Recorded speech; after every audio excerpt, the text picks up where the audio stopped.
የቀጠሮ ጌም ከተጫወቱ ጆን ዳንኤል እና አዶናይ አንዳንድ አንበሳ ሰጣቸዋለሁ። ለጆን ዳንኤል አንድ አንበሳ፣ ለአዶናይ አንድ አንበሳ ሰጣቸዋለሁ። ጋይስ ምን ትላላችሁ? ባይሆን ቦክስ ይቅርና እንዴ ጋይስ፣ እነዛ እኮ ቦክስ የሚደባደቡት እኮ እንገራችሁ፣ ቦክስ የሚደባደቡት እኮ ከልጅነታቸው ጀምሮ ቦክስ ለምደው ነው፣ ሰልጥነው ነው፣ ተደባድበው ነው፣ ተራግጠው ነው፣ እንደ አህያ ተላፍተው ነው ቤተሰብ። ከዛም እዛ ስቴጅ ላይ ሲገቡ እኮ ጥርሴ ቢጠፋ ቢወልቅ አይኔ ቢጠፋ ኃላፊነቱን እኔ ወስዳለሁ ብሎ ፈርሞ ነው የሚገቡት። ታስባችሁታል? ጆን ዳንኤል ጥርሴ ቢጠፋ አይኔ ቢጠፋ ብሎ ፈርሞ ሲገባ፣ አዶናይ ጥርሴ ቢጠፋ አይኔ ቢጠፋ ብሎ ፈርሞ ሲገባ፣ አዶናይ ግን አላሰብከውም ነበር እንዴ? እኛ ስናወራ በሞራል ተነሳስተ ወይ ደው የቦክስ እንትኑን አድርገክ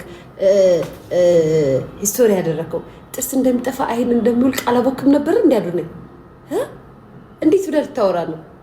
ጥርስ ቢወልቅ እነሱ ከልጅነታቸው የለመዱት ነገር ነው። ምን አስበ ነው በአንዴው ቦክስ እንትኑን እንደዚህ አድርገ ካባውን ምኑን አድርገ ኪንግ እንትኑን አድርገ እንዲህ ብለህ ተቀምጠህ ቦክሰኛ ነኝ ብለህ ስቶሪ ስታደርግ ፈጠንክሳ። እዛ ቦክስ ውስጥ እኮ ዝም ብሎ አይደለም እኮ አባቴ። ጆ ደግሞ የከተማ ልጅ ነው፣ ተንኮለኛ ነው። እርግጠኛ ነኝ ወይ አይንክን ነገር እንጣርጉልህ ጉር ልትሆን ነበረ።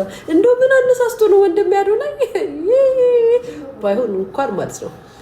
አሁን በጌም በቀጠሮ ጌም ይቅርታ አለ አዶናይ፣ ይቅርታ አለ። አይ ሶኪ ታዱሻ ስማ አዶናይ፣ ልንገርህ ጌም ከተጫወትኩ ባይሆን ላንተ አንድ አንበሳ፣ ለጆን ዳንኤል አንድ አንበሳ ሰጣለሁ። ጋይስ ያዋጣኛል።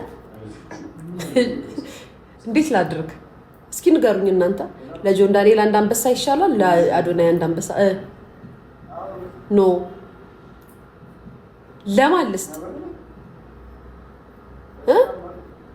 ኖ አትስጪ። ለማን?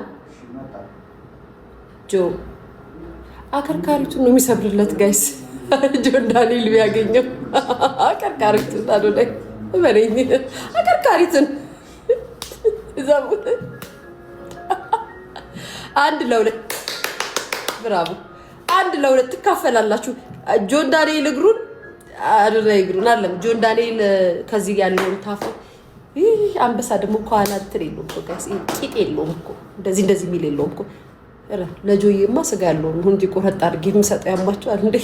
አዶናይ ሰለሞ ስጋ ስላለው ስሙ። እኔ ግን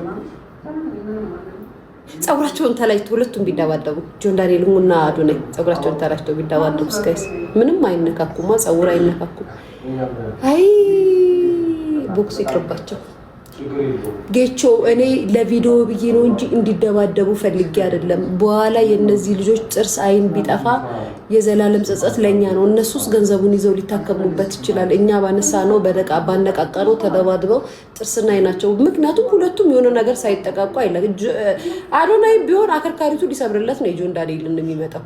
ይሄ እኮ ድብድብ ቦክስ አይደለም የምታዩት፣ እልህ ነው። የእልህ ድብድብ ማለት ደግሞ የሆነ ነገሩን ለማጥፋት ነው የሚጣሉት። ስለዚህ የአዶናይና የጆን ዳንኤል ድብድብ ተሳስቻለሁ፣ ሰይጣን አሳስቶኝ ነው ሁለቱን አጋጥሟቸው ያልኩት። ይቅር ይበለኝ። ለኔ ለላይክና ለመሳቅ ብዬ ሰው ልጅ እንዴ ስንት ዓመት ወልድ ያሳደገችና ጥርስና አይኑን አስወልቄ ኧረ ቀልዴን ነው። ባይሆን በአንበሳ ተደባደቡ። ኑ እስኪ እናንተ ሁለታችሁ ጌም ግጠሙ።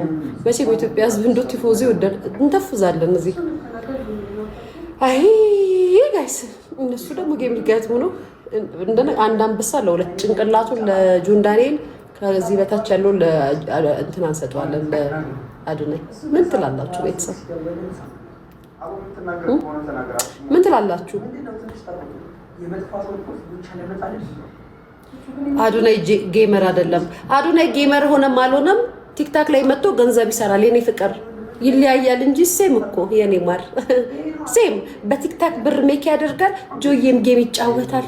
አታስተካኪው ማሪ።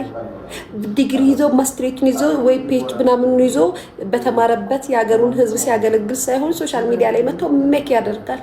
የሁለቱም ልዩነት ምንድነው? ይሄ ጌመር ነው፣ ያ ደግሞ በምላሱ ብር ይሰራል። አስመሳይ ምንድነው? እሱ ጌመር አይደለም፣ እሱ ላማኝ አይደለም። ሴም ቲክታክ የሚባል አፕ ላይ ነው ሁለቱም ያሉት። የኔ ፍቅር የከፈተው ትምህርት ቤት ውስጥ አይደለም፣ የከፈተው ድርጅት ውስጥ አይደለም፣ የከፈተው ሆስፒታል ውስጥ አይደለም። አዶናይን የምታውቂው ቲክታክ የሚባል ሀብ ነው። ወሬ እንዳታበዥ። ባይዘዌ ጋይስ እነዚህ ሰዎች እኮ ይኸውላችሁ ስትነግሯቸው ደግሞ አዶናይ ላይ ሊሉኝ ነው ደግሞ አዶናይ። እነዚህ ኮሜንታተሮችን እንዳትሰማ፣ እኔ የምናገረው የምንሰማ ሞሮን ወሬ ፈረደብኝ እኮ ከዚህ ልጅ ጋርም ሊያጣሉኝ ነው ጋይስ። ለነገሩ ቢጣላኝ ያቀኛል። እና እንደዚህ እንዳትሉ እንደውም ለጆ 5 አንበሳ ነው የምሰጠው። አዶናይ አልሰጥም። ለአዶናይ ምን አባታችሁ ታመጣላችሁ? አንድ ሩብ ቤቢ ላይ ሆነውን አልሰጥም ለአዶናይ። እንዴ አዶናይን ስንናገር መከራ እንበታችሁ ጭንቅላቴ ለፊት ይጥስ። አልሰጥም፣ ጭራሽ አልሰጥም ለአዶናይ። እስኪ ምን ትሆኑ በሉ አውጩ አዶናይ ትቀናበታ በሉ። አልሰጥም ለጆዬ ያለኝን ሁሉ መኪናዬን ሁሉ አስይዤ ነው አንበሳ ገዝቼ የሚሰጠው ለጆዬ። ታባታችሁ እስኪ ምን ታመጣላችሁ? አንበሳዬ መኪናዬን ሁሉ ጆዬ ግጠም አባቴ ያራዳ ልጅ መጭ ቀጥቀጠልኝ ይዘ እንጨዋለን ጋይስ። አንበሳ ያላችሁ በስታመጡታላችሁ የዛኔ የምርሽን ነው። ግን ላዱና ያሰጭው ይሰጠዋል፣ ቤቢ ላይ ይሰጠዋል።